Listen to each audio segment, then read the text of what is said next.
sumikip.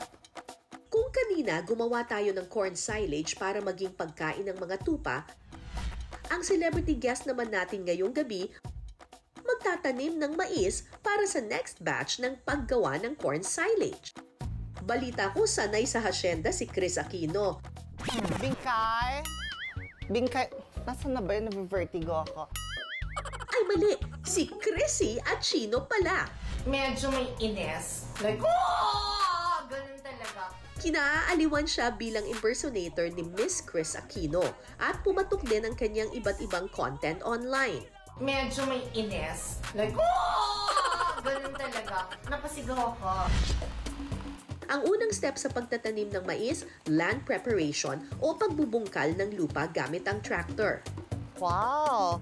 Ang laki ng asyenda. Wait, Kuya, help me kasi yung mga kambing, gutom na. Kailangan natin magtanim ng mais. Chrissy, simulan mo na ang pagmamaneho ng traktora. My God! All for the love of kambing. Kasi dati akong kambing, kuya. Kaya grabe yung pagmamahal ko talaga sa mga kambing. So, start. Nakakaloka? Okay. Ika-clutch ko. Primera. Okay.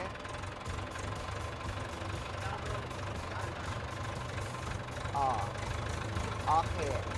Ito ang tinatawag na land preparing. Sige. My God! Ang saya na to. Ang saya. Yeah.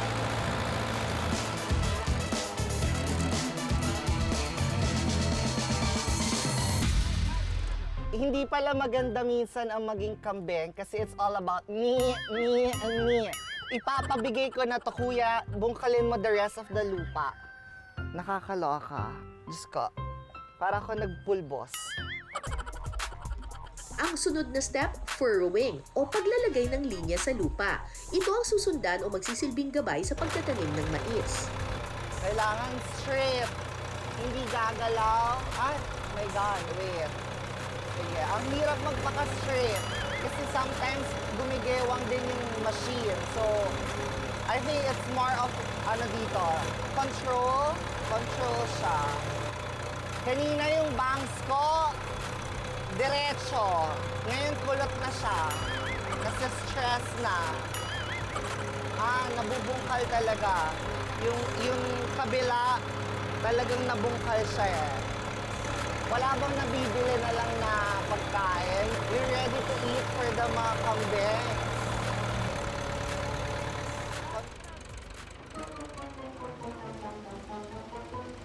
Parang gusto ko na lang maging kambing at pakainin mo na lang ako.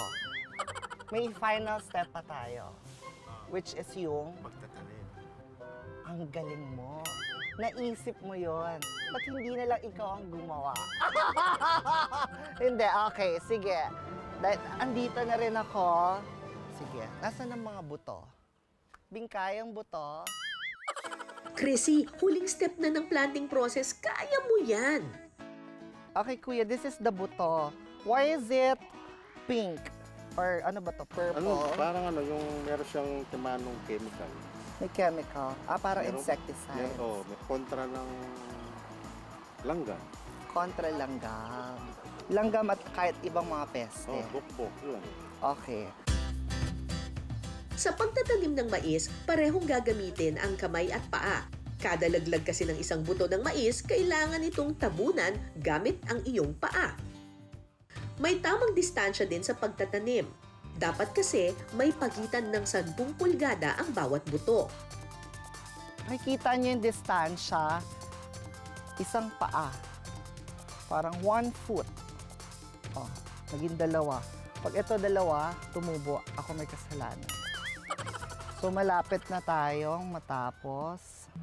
Siguro kuya, tama na to kasi sa mga komedyante, iniiwasan namin yung sobrang mais. Wow. Kasi nagiging corny kami. Okay, let's go. Congrats, Chrissy! Isa ka talagang hasyendera. Dahil dyan, deserve mo ang kumain ng masarap. Oh my God! Mommy, nagulat ka ba? Medyo. Nagulat din ako dahil excited na ako yung mga kambing na nakita natin kanina, gagawin nating putahe. Tama? So, ano lulutuin natin ngayon? Kalderetang kambing.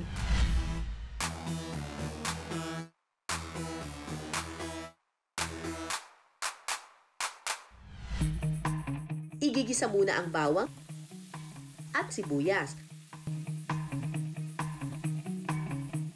At saka ihahalo ang napakuluang karne ng kambing. Sunod na ilalagay ang toyo, suka, tomato paste, tomato sauce, at oyster sauce. At saka titimplahan ng paminta, liver spread, asin, at seasoning.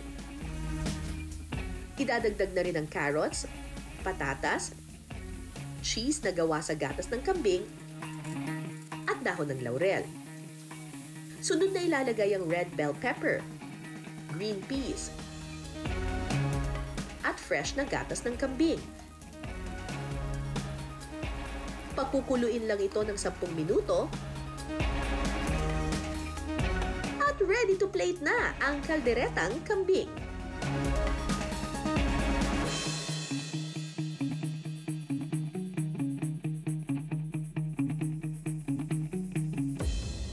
Tikman natin.